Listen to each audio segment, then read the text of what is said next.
Hello, everybody. Keith, welcome back. It's a delight to have you back. For those of you that haven't listened to my conversation with Keith, I believe it was back in May. You need to check it out. That was a game changer conversation. If you don't know who Keith is, Keith Littlewood is one of my favorite people right now.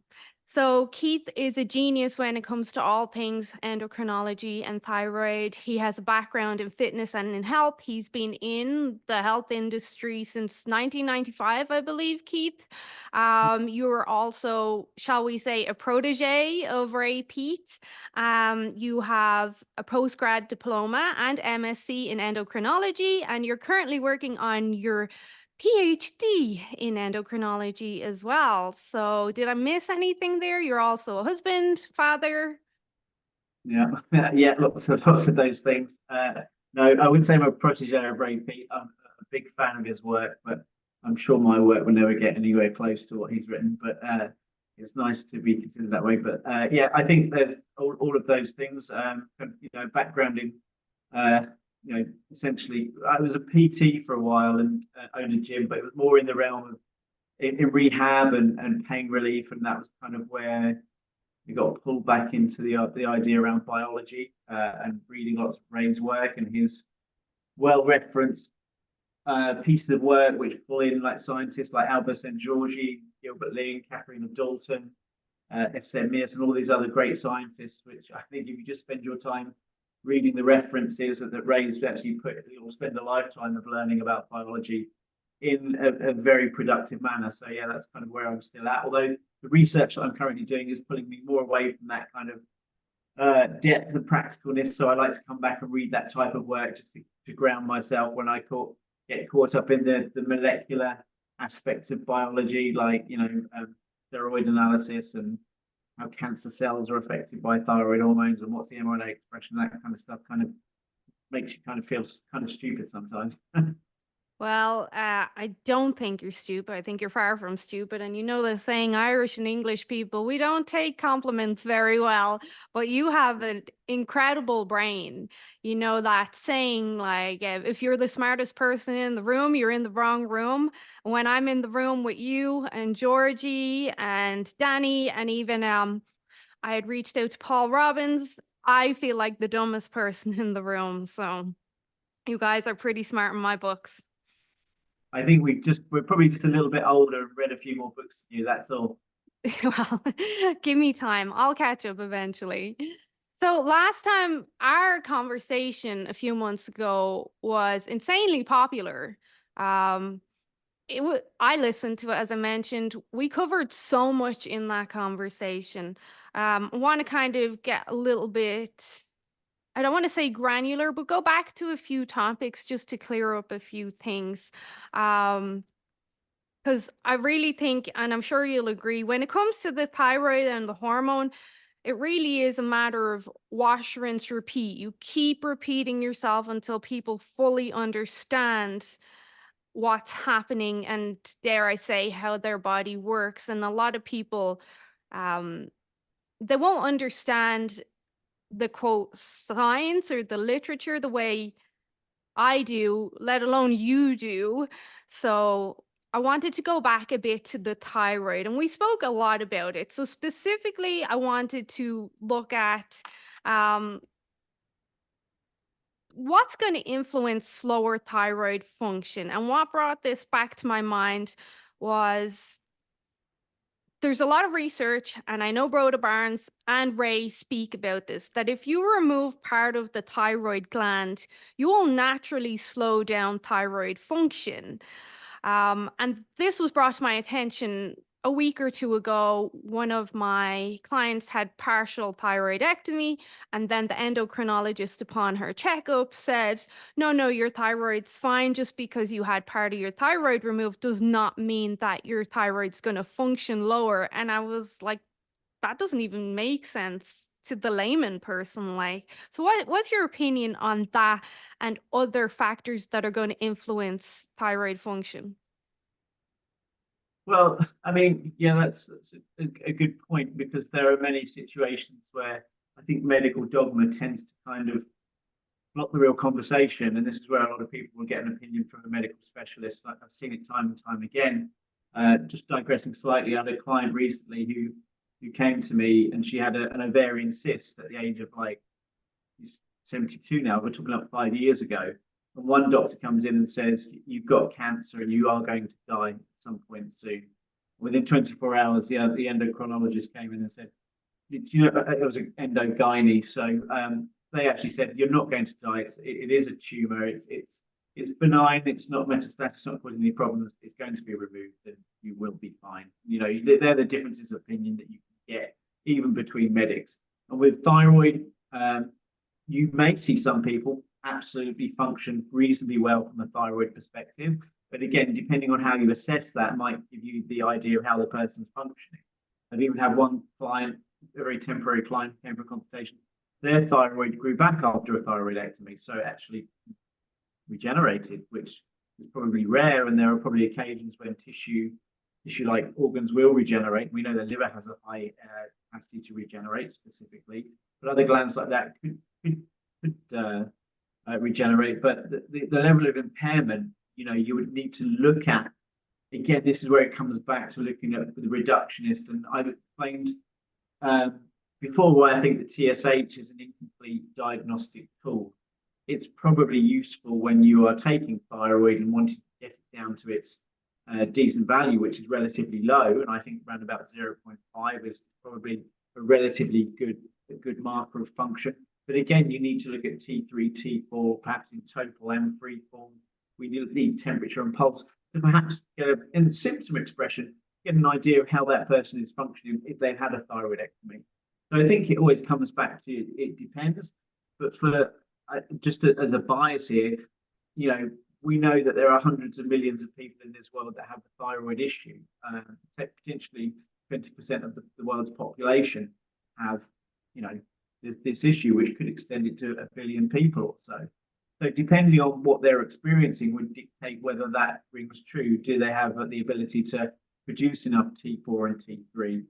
What are the environmental factors that are going against them? Are they exposed to a high amount of endocrine disruptors? What's the level of stress like? What's the level of nutrition like? All of these components will kind of converge to dictate whether that person is actually going to do well or not. And, you know, even sleep physiology would come into that. So it really is a case of it depends. And looking at these validated medical markers, but also some of the crude tests like temperature aspects of thyroid function, which could be extended to energy, fertility, you know, sleep cycles, digestive capacity. All of these things that are kind of regulated by thyroid function would be a good indicator of whether that's working well or not. Mm-hmm. We spoke about labs a lot the last time. While we're on this topic, like this is a tough question because I kind of know how you're going to answer it, but which is more valuable?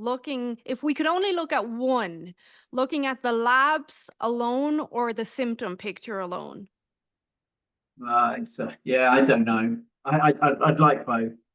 I mean, but if you're kind of looking at labs, I think looking at T3 is probably more important than TSH and T4 because that could give an indicator of function. And certainly you'll see a lot of people being in that lower 20, 30 percentile, which could give you an indicator of why they're experiencing some of the symptoms.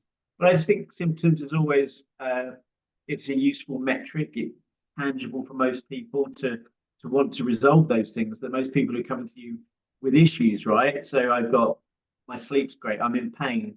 I'm infertile. I suffer from premenstrual tension that's off the charts. I have low testosterone, low libido. I might have erectile dysfunction. I might have many different things that could be the symptom of what people are experiencing.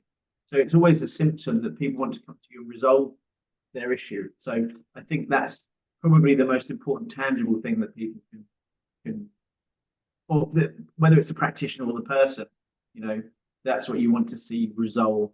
That's what you want to see ameliorated if the symptoms are negative. I'm almost torn because most of the time I'm seeing a lot of these symptoms. Extreme fatigability, like extreme. I have clients that can barely stay awake during the day. Extreme constipation. I think we spoke about a client of mine who hadn't pooped for like 2 weeks, which is clearly a problem. And recently she's told me she hasn't had a bowel movement in 3 days. I'm like, these symptoms are very obvious, I would assume. And then when they get their labs done, well, the labs look normal. And now I'm almost at the point of, do I want to look at labs anymore? Is there a point? Because even as we've spoke about before, the different influences on TSH, stress can slow down TSH production, inflammation, medications, even depending on what you ate. So it's almost, I'm at the point of, why am I looking at labs now? Yeah, it becomes, I think it becomes dangerous, and it's almost it's how the medical system is designed to function, which is diagnosis by metrics, right? I mean, whether it's the cholesterol values to put someone on a statin, whether it's what level of hormone is being expressed for X disease, and yet some people might just go in for a checkup, and the doctor might go, "Well, you've got this, and if you don't do this, this is going to happen," and it's kind of it's it's an expression of what even Illich wrote, many decades ago, is that never underestimate the power of a consultation or a checkup to turn the person into a patient. And this is what we want to try to avoid. So, you know, you might always get the person that say, well, what about the flip side of that? Somebody who just drops dead, automatically, and they've never had any symptoms. I mean, we never really know what that person's been experiencing. Yes, we can have congenital defects. Yes, we can have environmental damage that causes defects that could appear to make them look almost congenital as well. So it just depends. And for me, it's always someone's coming to me. I'd always want if someone's not sleeping, they want to start sleeping. That's the metric. And you can look at loads of blood tests for that. You might find an aberrant response to insulin. You may find low thyroid function. But again, to the extent that someone's stressed out, that expression of TSH and other blood markers can be suppressed by adrenaline, by cortisol. So inherently, the blood test can become problematic unless you've got such a full gamut of tests that people have spent so much money on. But then again, you can get paralysis by analysis because you've got so much data.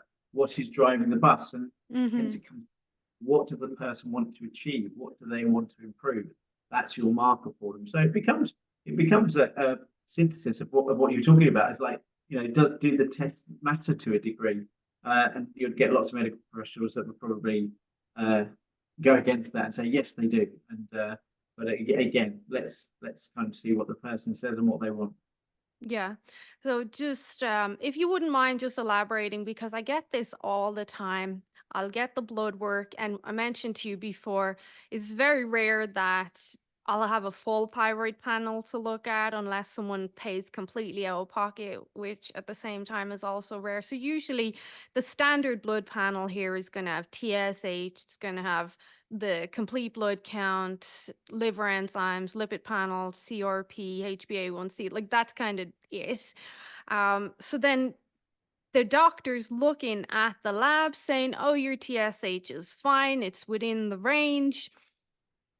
Let's say, for example, this is a client of mine. This isn't even an example. This is a real life scenario. Her hair is falling out. She's not sleeping. She's putting on weight. She's extremely fatigued. She goes to the doctor. The doctor's like, no, no, everything is fine. And just hoping that you can drive home the idea that, I suppose, all these different factors can give a false reading on TSH. Just because your TSH says one may not actually be true based on the symptoms. Yeah, many things that can suppress TSH and that can alter TSH over time as well. But we know that adrenaline and cortisol can lower TSH. Chronic stress, we know that people who undereat the TSH will be suppressed primarily because when you don't eat as much as you should do, certainly cortisol, adrenocorticotropic hormone, the precursor of cortisol as an example, serotonin, all of these other kind of hormones and neurotransmitters can work to suppress TSH. because they activate the adrenal glands. When there's an overactive adrenal pathway, that is one of the primary reasons why TSH is suppressed. We can also get the idea that there are certainly many environmental chemicals in the environment that could be responsible for altering the TSH set point. Now, there's some research in rodents that suggests that suggests that the TSH could actually be pictured as being lower because it's been disturbed. We know that there are TSH and there are TSH receptors. We know that there are various carrier proteins. We know that there are various transporters that can take thyroid hormones in and out of the cell. We know that there are certain things that can bind to thyroid hormone receptors. We know that there are certainly things that go on in the cell that may not be reflected in the serum. So these are kind of reasons why, from a feedback mechanism, particularly in the hypothalamus and the pituitary, where that communication between negative feedback and the production of the hormone TSH to produce T4 and T3, this can be altered. So it's becoming perhaps more and more problematic. We know that the world is becoming a more polluted place. We know that the average house has plenty of these endocrine disruptors. We know that there is plenty of things in the air that are particularly more. I think the more urban you are, the more likely you are to be exposed to these.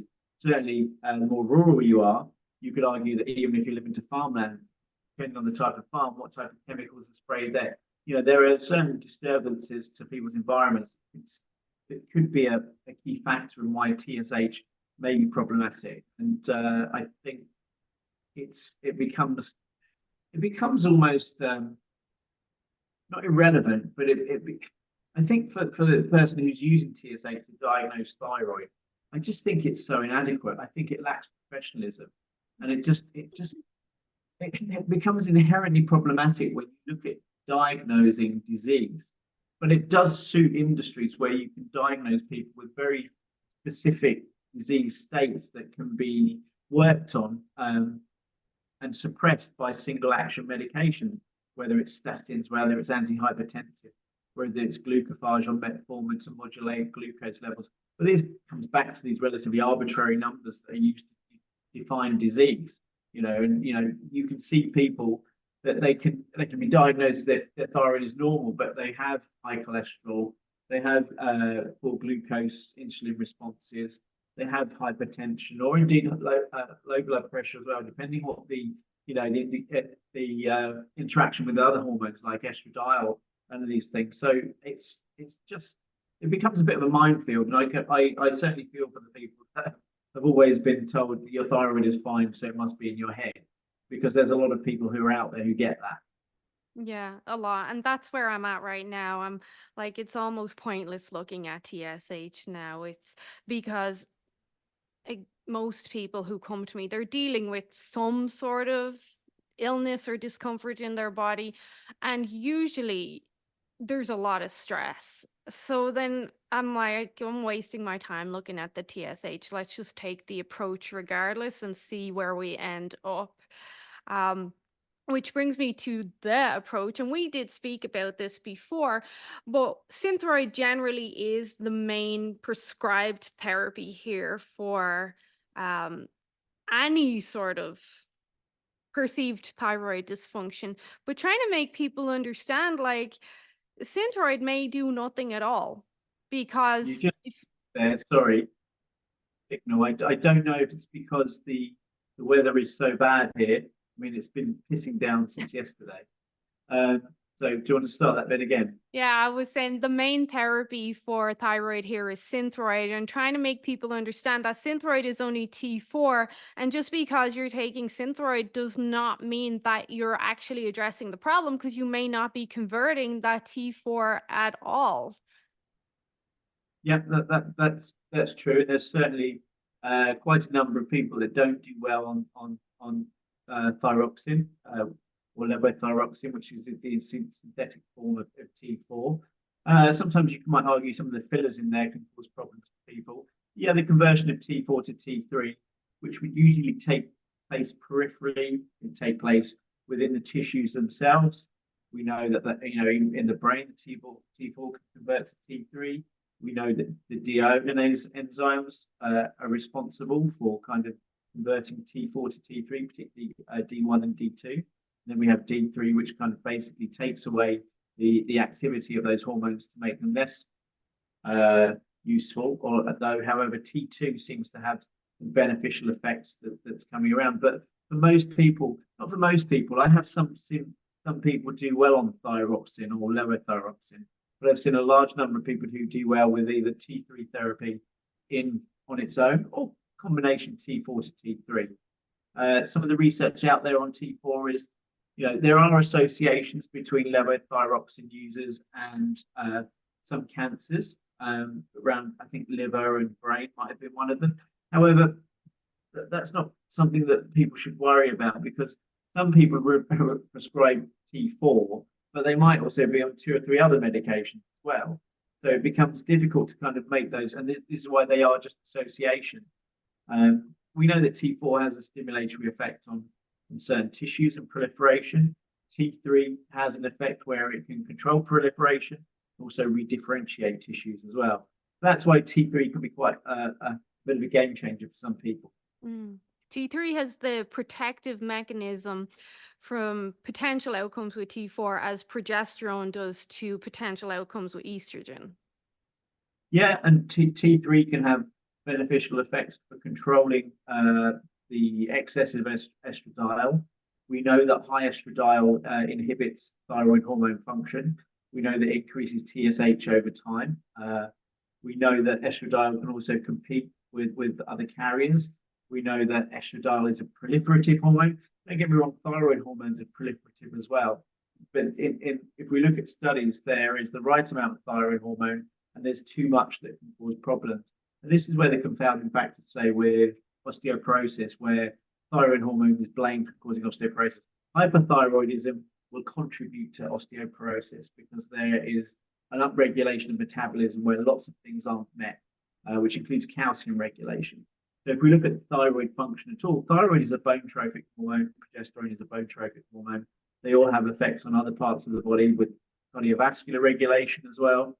So there is a synergy, and we can't start talking really about thyroid hormone and progesterone without bringing so many other things into it as well. But we know that estradiol can have specific issues because it is a proliferative hormone. It does work against progesterone. Progesterone is the anti-proliferative hormone. Thyroid is anti-proliferative at the right doses as well. T4 tends to be more proliferative than T3. T4 can promote angiogenesis and a few other things. And so it's important to get that ratio right. And this is where some studies of thyroid cancers have been interesting, because they looked at people who've just been on T4 rather than T3. And if there's a certain pathway that's stimulating kind of tissue proliferation, T4 might not be the best agent here. But this is why coming back to T3 again could be relatively important. And that was one of my questions for you, but you covered it there. Would you ever just put someone on T3 without the T4? Yeah, absolutely. I think it can be very necessary. And I've seen some people just do very well with T3. Some people do well with the combo. Some people do really well with T3 alone.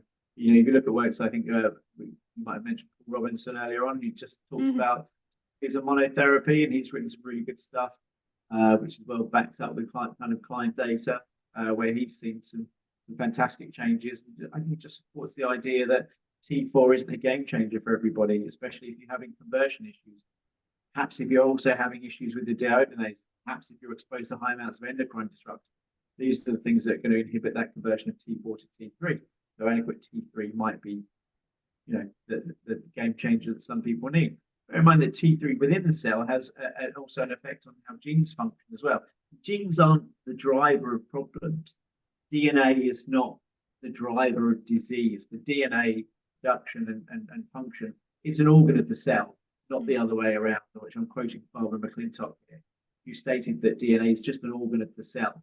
So we have these templates, we have these kind of strategies that DNA is being produced, but it's not the driver of function a lot of the time. So T3 can regulate how genes are produced.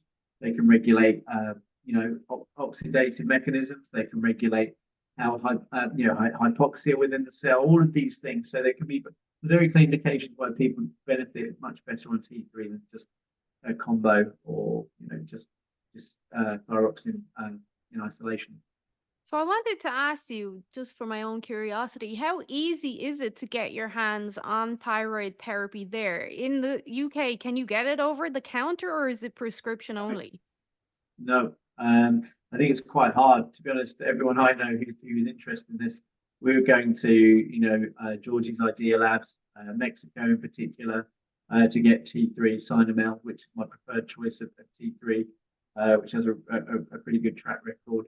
I went down the route. I used natural desiccated thyroid myself for many years, but just found the quality, just the bottom dropped out of the quality, and it became hard to rely on any particular brand.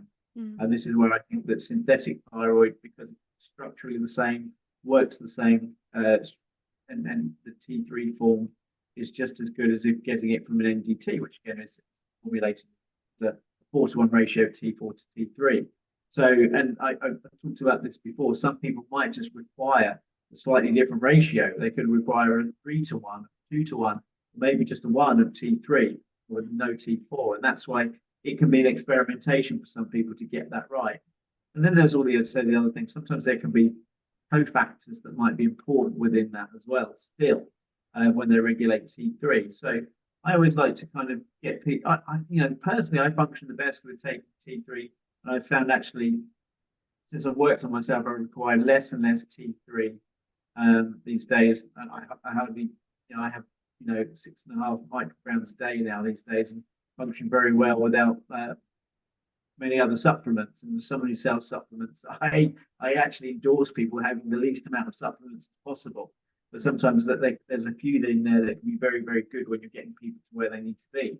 But ultimately, getting a good nutritious diet in is where most people can get most of their nutrients from. But there are caveats and nuance to each person that you work with.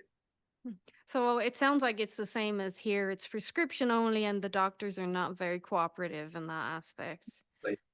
Exactly, yeah. And I have the Mexico Avenue I've looked at. I know some people are hesitant to do stuff like that. I don't know if it's a trust issue or what, or it's interesting to me. I feel like some people feel like they're going to get caught doing something naughty, importing T3 from Mexico. Yeah, and it's good to be skeptical and have trust on things that you're buying when it comes to supplements, and particularly something like T3. I see a lot of people getting stuff from Thailand or Turkey, and you have to question reliability from some places, but some people do well on it. I think the ultimate test is to suck it and see how it works. Yeah.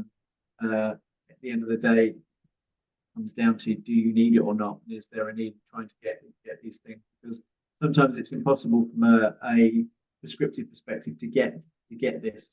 I have a client in Thailand at the start of the summer. It would have been just after I spoke to you. We did a consultation and I said, look, can you get your hands on some T3 and progesterone there? And she's like, yeah, no problem. The next day she messaged me. She just walked into the pharmacy, asked for it, and they gave it to her over the counter. And I'm very jealous. Like I know there's a big money factor in why we can't get it here, but the fact she just walked in and she doesn't need a prescription to get it refilled, both progesterone, T3, no problem. I'm trying to convince her to post me some.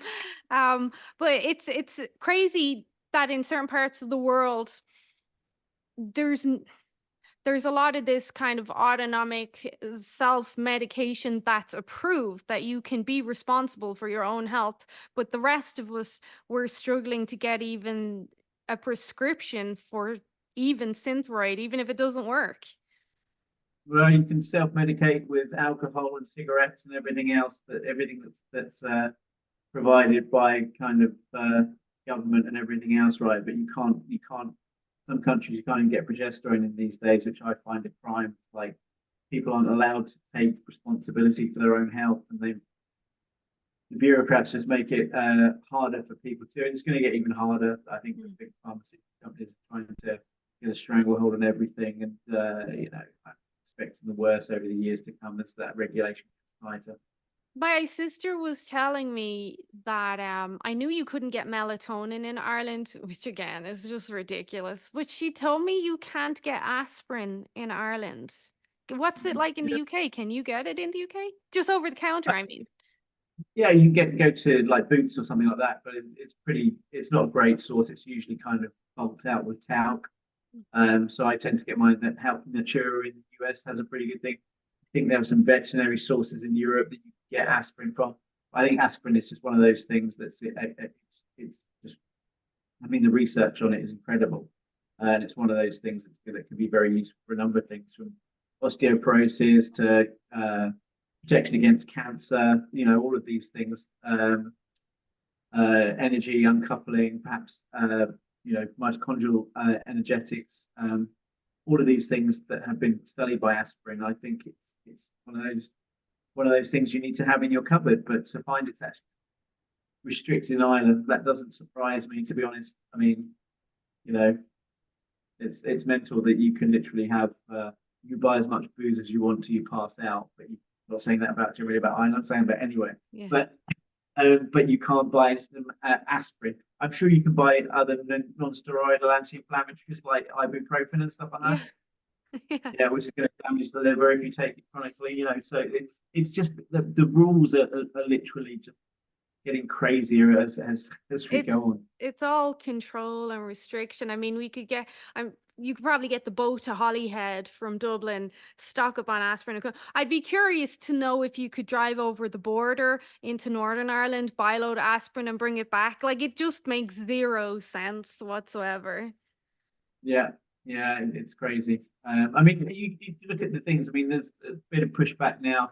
I think where MDMA and mushrooms, is it psilocybin, whatever it is, which are going to be used or are being used experimentally for treating depression because they're serotonin antagonists, is that even these will be getting there'll be pushback on getting these into mainstream medical therapy, I think, because it's so easy to produce these things rather than you know the issues around depression and use of SSRIs, which again is not it seems to be well studied, but when you look at the whole the philosophy behind it, the actual use of the medication and how it actually works, it's not robust by any means at all.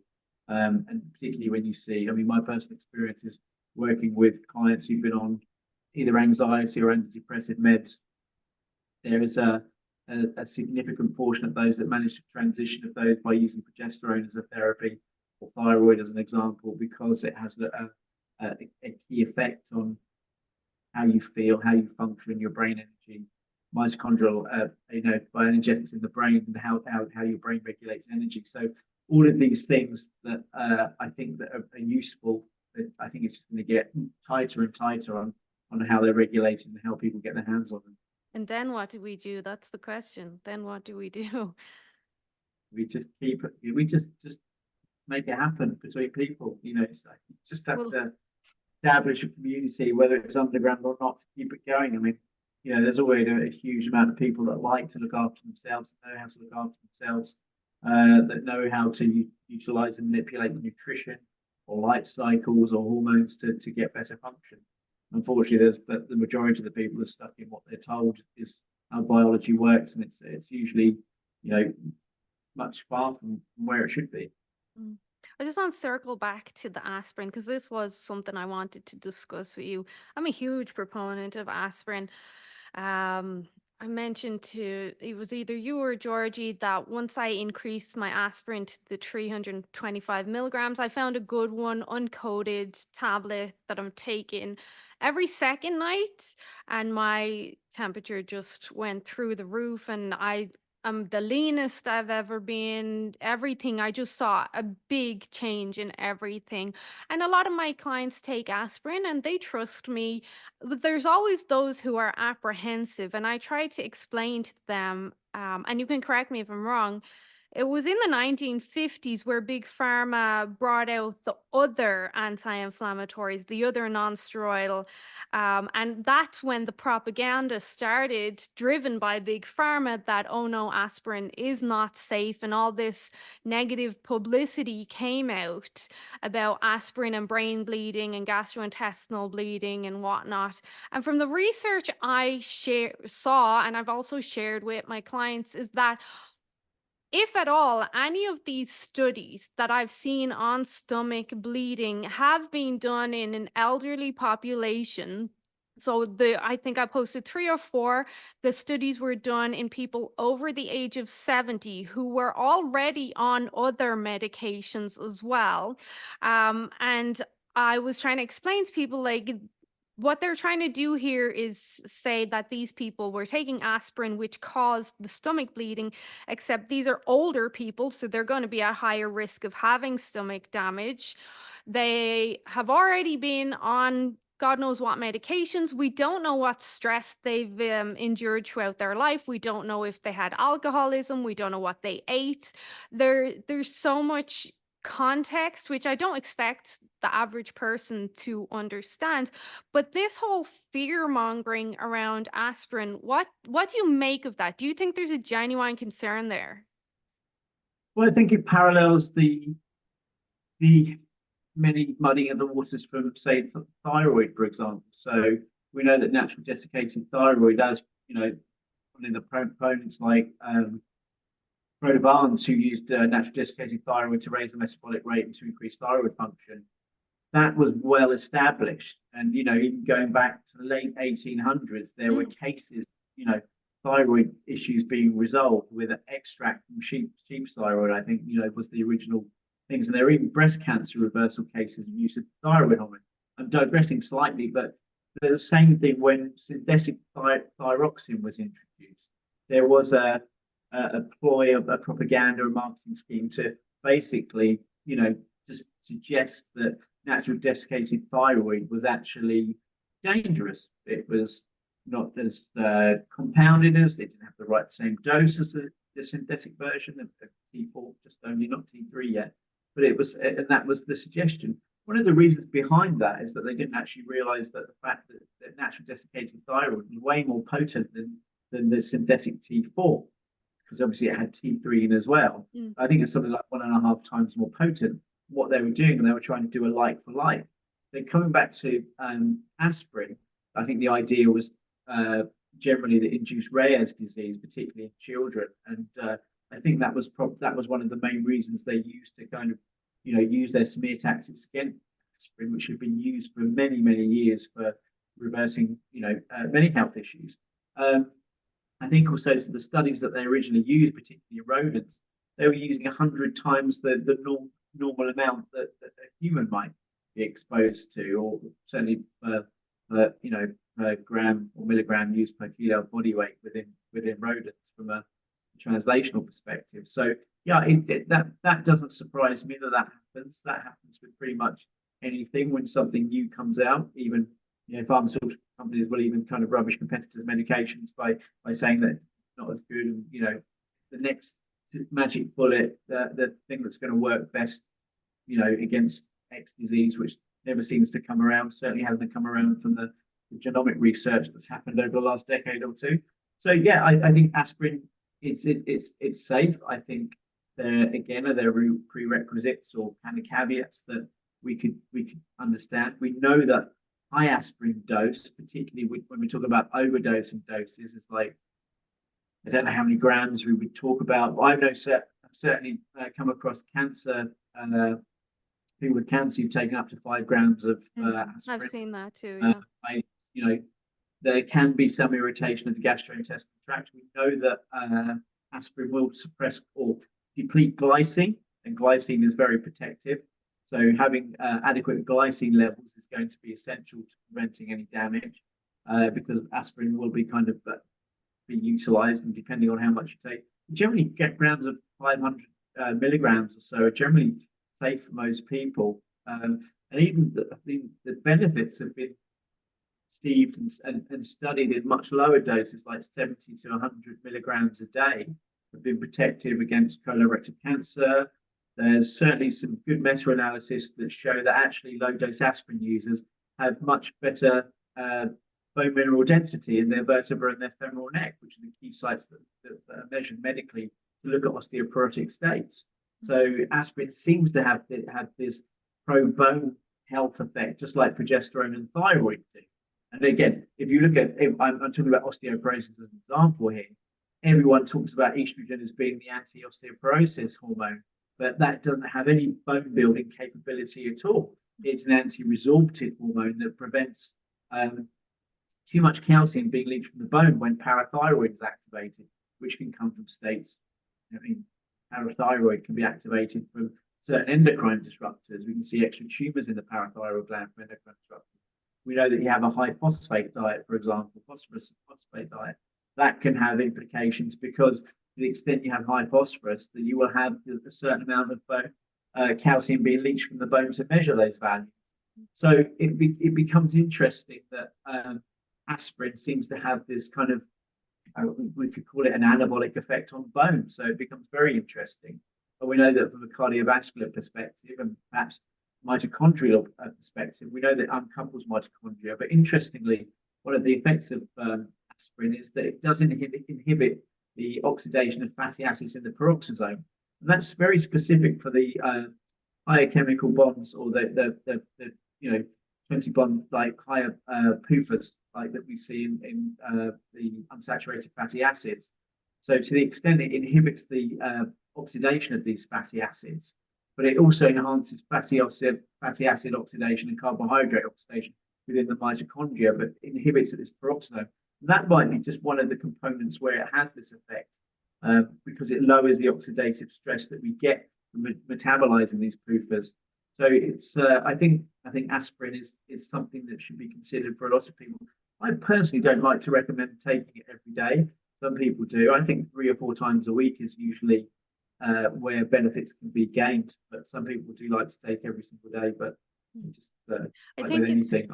dosage dependent and individual dependent. I think Georgie has mentioned 2 to 3 times a week as well for benefits, but in around the 325 to 500 milligrams. He's also mentioned some studies he came across in regards to the GI bleeding and the brain bleeding, that aspirin is actually protective against GI and brain bleeding. But the main concern from the people I speak to is it could cause GI bleeding, and it's very hard to convince people of the opposite or the alternative when there's been so much propaganda around this. And really, in my opinion, it all comes back to the financial aspect. Aspirin is so affordable, it can't be patented, we've been using it for thousands of years. Well, I think that the problem is that there are probably many antecedents and artifacts that would promote gastrointestinal bleeding. And one thing I've actually thought about, and this kind of would promote the gastric bleeding effect, is because one of the biggest benefits gained from taking aspirin is it does seem to be very protective against colorectal cancer. And I'm just wondering if it did promote gastric bleeding in some, maybe through a steady loss of iron, could that protective loss of iron be protective against the bowel? So I don't have any key answers on that. And I've taken doses of aspirin before where I've clearly seen some redness in my not stool but in the water where there's been some irritation. But I've noticed that more when I've been unhealthier and perhaps I haven't been sticking to a reasonably good diet. But generally, I take it these days. I don't have anything like that. So I think it would depend on what's going on from the gut, what's going on from the brush border itself, what's going on with the villi. There's certain other aspects of irritation because aspirin would be just one thing within a diet, from a supplemental perspective.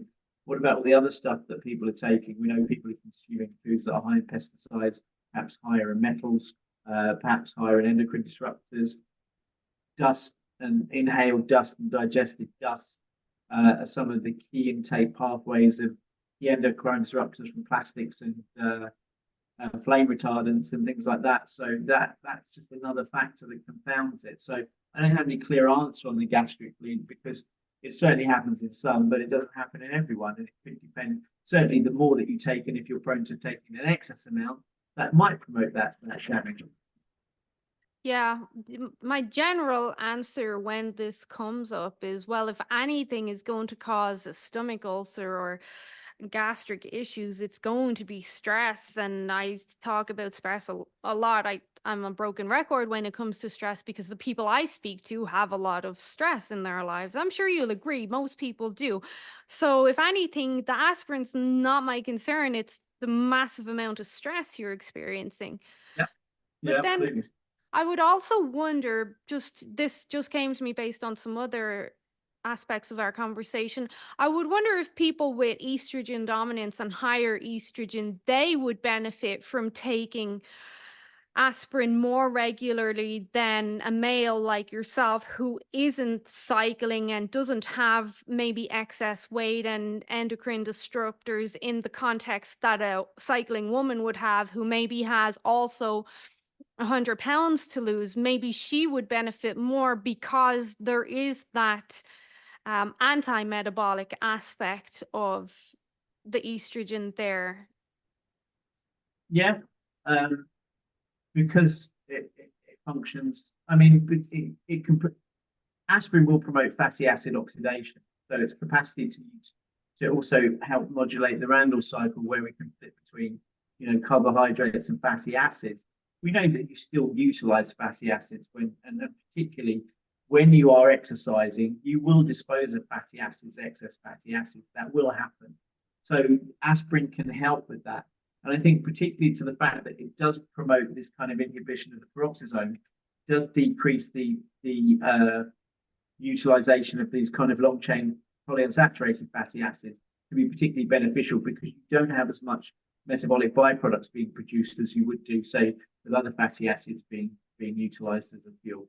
So that can be effective for sure. I think there are some synergies there as well because we know that aspirin has a beneficial effect on insulin signaling and sensitivity. It can help promote improve carbohydrate responsiveness. So I think again, using aspirin again throughout the week can be particularly beneficial there as well. And again, using the other tools that you have, because it might be progesterone, it might be thyroid, it might be thiamine. Thiamine is particularly useful for decreasing estrogen or certainly metabolizing estrogen at the liver. And going back to those studies back in the 40s, the Biskins and other researchers who found that vitamin, when you're eating a diet that's quite high in carbohydrate, you often need slightly more thiamine. And to the extent that your electron transport chain can be impeded at any different pathway, it could be from not enough thyroid, it could be from perhaps not enough thiamine, which would have an effect, particularly that electron transport chain one. It could be riboflavin around the two, and all of these things that would go against the female, where estrogen could be elevated, and bearing in mind also the xenoestrogen type compounds that have an estrogen-like effect. So yeah, I think that can be beneficial for sure.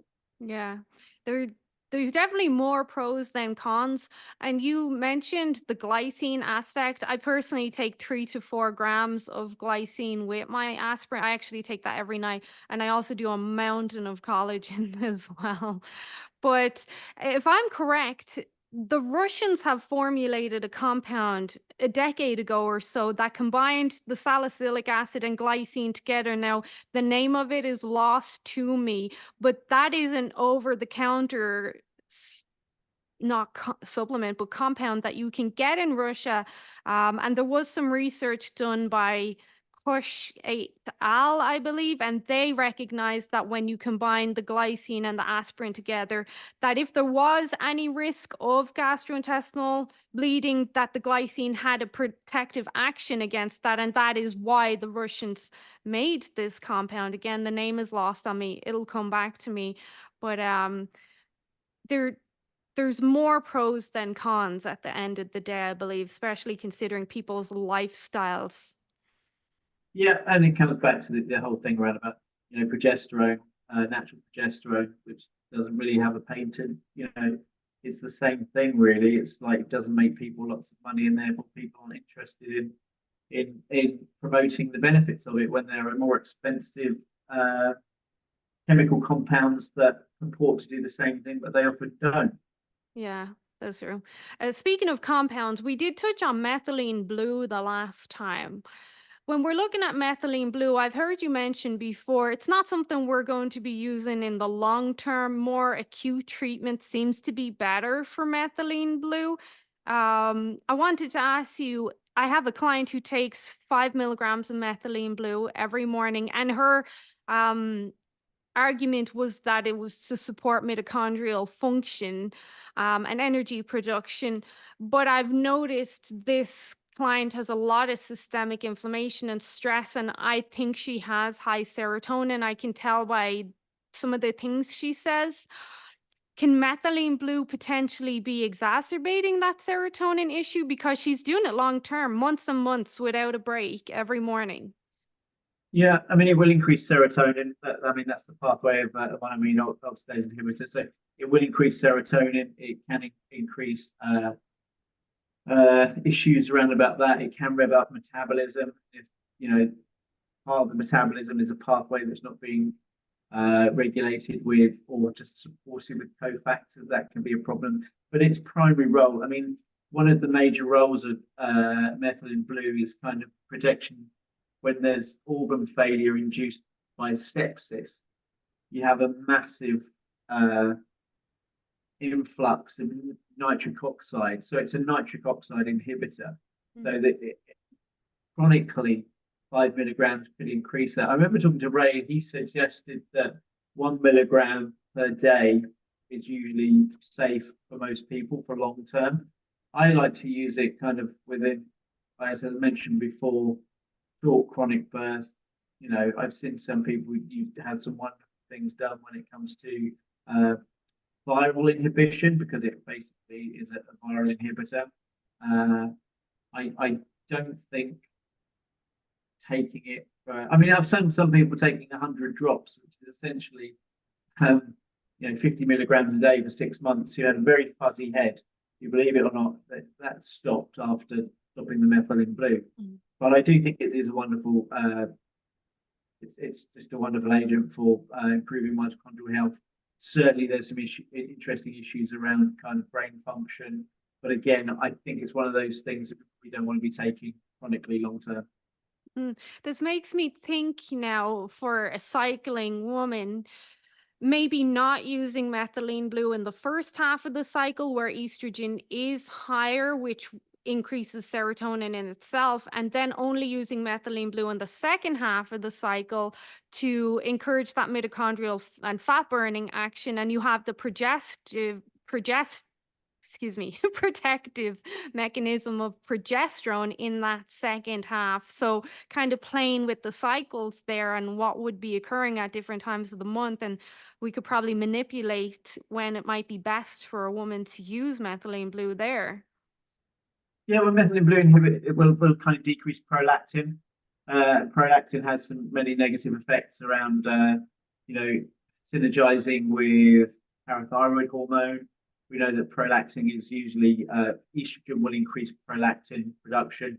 Estrogen can increase the tissue or hyperplasia of the pituitary gland. We get, prolactinomas, which are one of the most common issues associated with the pituitary gland, is this kind of increase in tissue. Most are benign, but they can grow quite big and cause headaches. They can cause changes to ocular or kind of eyesight function as well. So they can be shrunken relatively easily. There's certainly studies out there that show thyroid hormone would decrease prolactin, but also methylene blue is one of those things that can decrease prolactin as well, perhaps prevent some of the estrogen sensitizing effects that you get from high estrogen states. So yeah, that's certainly a way that could be used. I certainly used it with some postmenopausal or some menopausal clients that were having high prolactin, certainly weren't having low estrogen, and there's certainly quite a few studies out there that suggest that estrogen is not declining postmenopausal, and even a very small amount of estrogen is helpful protecting against the resorption that you get from high parathyroid hormone. So yeah, methylene blue is going to be protective against the against prolactin, which would be induced by these high levels of estrogen. So prolactin again is an indicator of a high stress response and that high estrogen in the body. Although I've never seen it tested. I've seen it on the Dutch test, but I've never seen it tested on a blood panel here.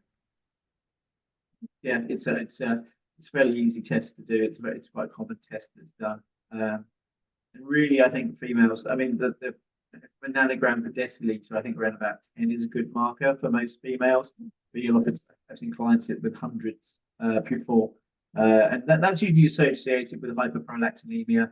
Again, chronic stress, high estrogen, oral contraceptives, certainly exposure to endocrine disruptive chemicals, which sensitize to an estrogen high state. That would certainly influence prolactin levels as well. And how does, before we move on, and we're almost finished, how are we looking at prolactin in regards to the parathyroid? Do they have a direct synergistic kind of relationship there where if one is elevated, the other is elevated, or can they be singularized out? Well, prolactin certainly can sensitize parathyroid hormone, and there have been some studies that show that aspirin again can lower parathyroid hormone production.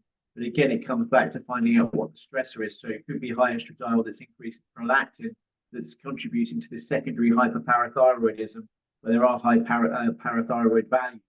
But again, it's hard to just say that it's coming out in that kind of unique kind of one road pathway, because there might be a high phosphorus, high phosphate, coming into the diet, which would dysregulate the calcium phos relationship.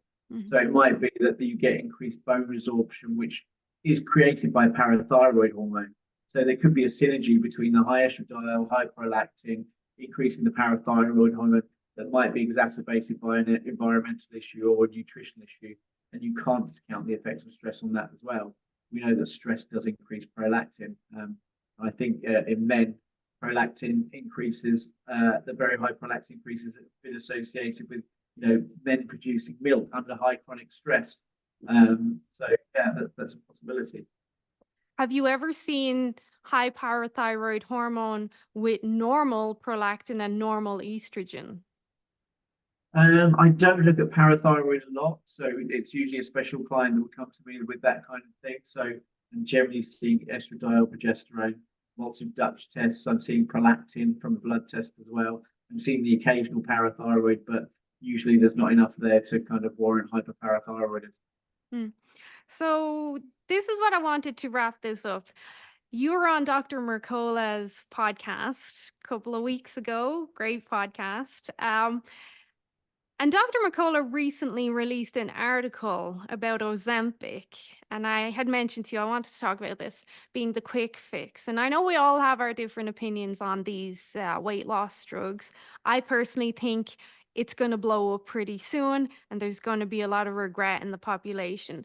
But Dr. Mercola had released this article and basically it said in early 2023, a private conference with pharmaceutical industry leaders and investigators highlighted anti-obesity and Alzheimer drugs as the next big money maker and had the head of the FDA was the keynote speaker, basically translating to me that there was a plan here. What is the next big thing we're going to make our money on? The COVID shots, we could debate about that. That was a big moneymaker for the pharmaceutical industry, but it started to slow down now. What is the next epidemic we have? Well, we have an obesity epidemic. How can we make money off that? And this is just my opinion. I'm not saying this is exactly what they're doing, but this is just how I'm perceiving what's happening out there. What do you think of Ozempic? We touched on it a little bit the last time. Do you think we've got a problem brewing? To be honest, it's not really my area of expertise because it's not something I'm looking at. Like I said, my head's in the lab and things. The only thing that I've seen so far, and I might have mentioned this last time, is that there has been a small association with thyroid cancer. And usually when you see these small associations, you'll then see a rush of other research disputing that. And I always think there's no smoke without fire. I think with anything like this, I keep seeing things pop up in my feed on Twitter or something like that, and you don't see it coming out from the people who are prescribing this, but cessation of that is like appetite rebounding aggressively and being instrumental in rapid weight gain again. So it becomes one of those things that people have to take these kind of GLPs forever to have the effect. And could you see these effects be instrumental perhaps in there's always something, whether it's a side effect of that will kind of come out over time. And it's looking at those to see where they're at and just keep an eye on some of the research. But I have a hunch, like you, that there is going to be some very nasty side effects coming out from chronic use of these, for sure. I think from I a have seen erectile dysfunction from a couple of case studies as well, and a few things like that. But again, there's nuance to everything of those. That you're going to see, like any side effects you'll see very small kind of effects in some areas, and then kind of much more aggressive side effects in other kind of cohorts of people. Well, I think from a practical perspective, not even from a science mind, that if you're putting the body into such a calorie deficit and you're slowing down gastric emptying, in itself, that is going to affect nutrition, the profiles of the nutrients, the minerals. It is going to affect the thyroid. Like, you would be very naive to think this will not affect your thyroid and even the adrenal system. With the erectile dysfunction, it would make sense to me that men who do need more calories than women, if you're restricting them so much, and even we could look at it in a way of the average person who maybe doesn't prioritize their health. If you can only eat so much, if you could only fit in a Snickers bar or an apple, a lot of the people are going to go for the Snickers bar. And Yeah. then you've got the CO2 aspect, you've got reduced blood flow and circulation, you've got the exacerbated stress because the body's not getting what, like, it makes sense without having a science mind that Mhm. there's not just going to be the potential thyroid cancer aspect, which has gotten a lot of publicity. I've seen it. And I don't want to say the obvious gut issues, because you slow down gastric emptying, you're going to have a problem there. I think it's going to be more. I think it's going to be what people are not even realizing it's going to be, because you're affecting the whole metabolic system and everything in your body. As you mentioned, everything from your skin health to your immune system relies on the metabolism. You mess with that, you mess with everything. Well, yeah, and it's a great point because you obviously come to the very basic point that when you fast and you calorie restrict chronically, you suppress T3. And when you suppress T3, you go into a state of hypothyroidism because you become malnourished. Now, obviously, a lot of people were jumping on it going, I don't have an appetite, I don't feel like eating, this is great. And so that can become quite addictive after a while, right? But to the extent is what is your thyroid doing? So you will become malnourished if you don't understand what your body, what you're suppressing by taking medications.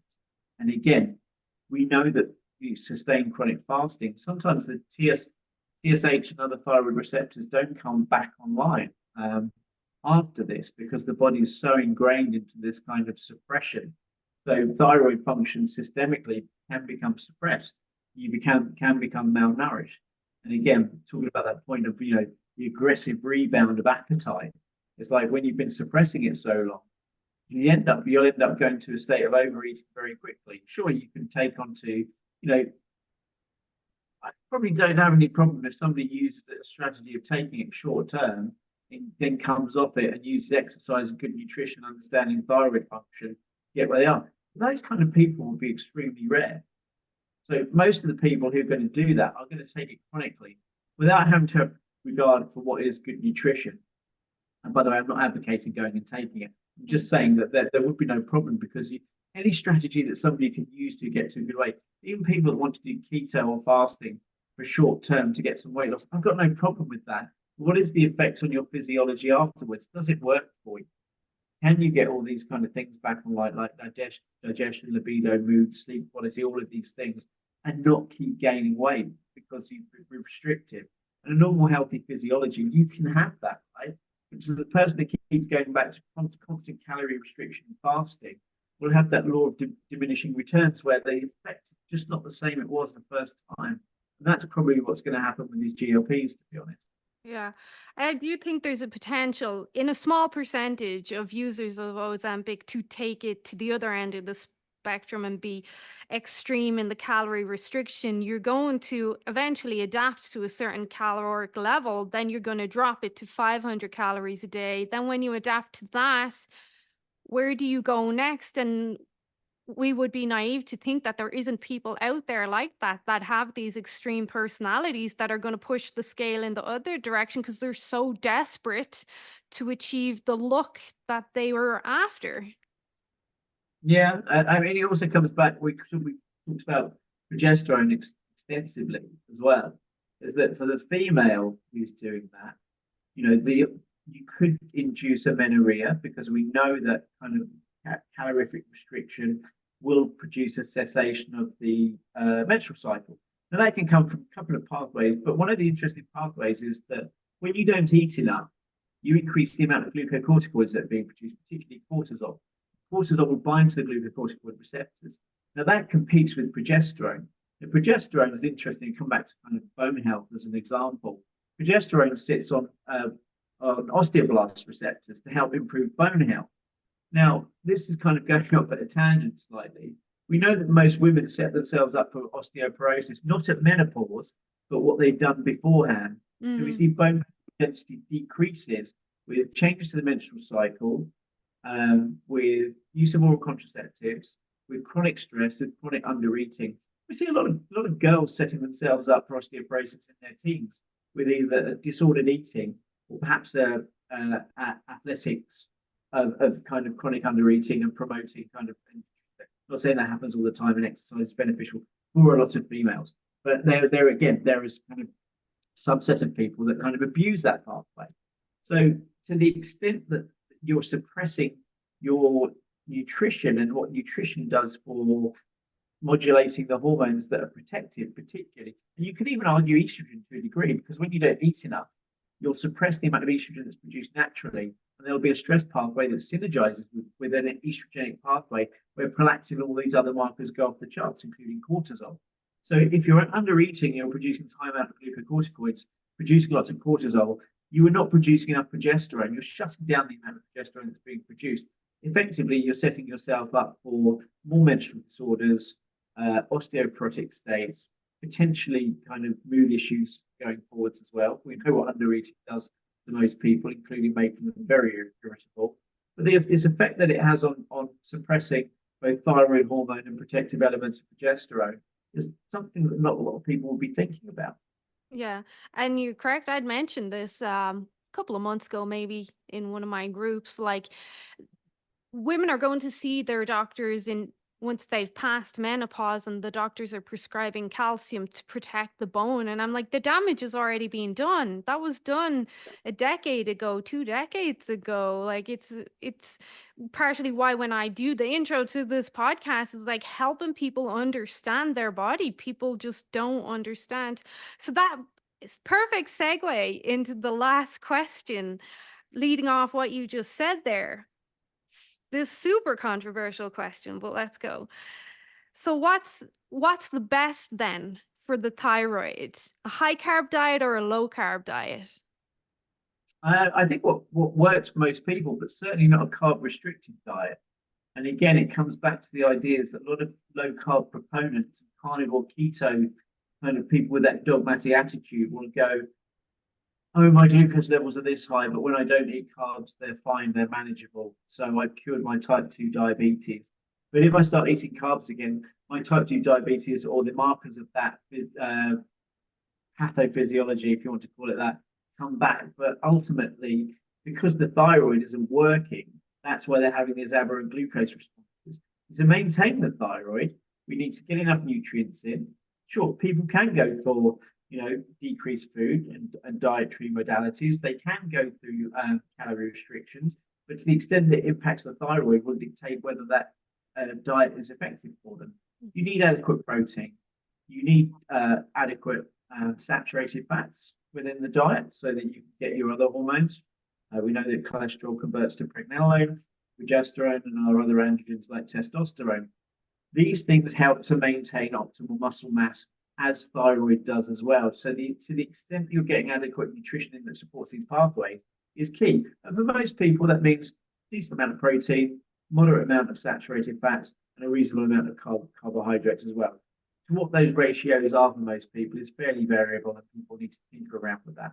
But getting adequate carbohydrate in and adequate calories in and adequate protein in is essential for maintaining thyroid function. To the extent that we don't get enough nutrition in, we'll suppress the formation of T4 and conversion to T3. Yeah. One of the things I see with women specifically who do low carb is a loss of libido and then a lot of irritability. So straight away, I'm like, your stress response is exacerbated now. You need either a refeed or you need some carbs or something like it. Especially libido, I notice there's a big correlation there from what I see in my clients in low carb and low libido. And I would propose it is because the adrenaline and the cortisol is just not being offset with the glucose. Yeah, and you can talk about serotonin as well, because serotonin stimulates the activation of the adrenal glands.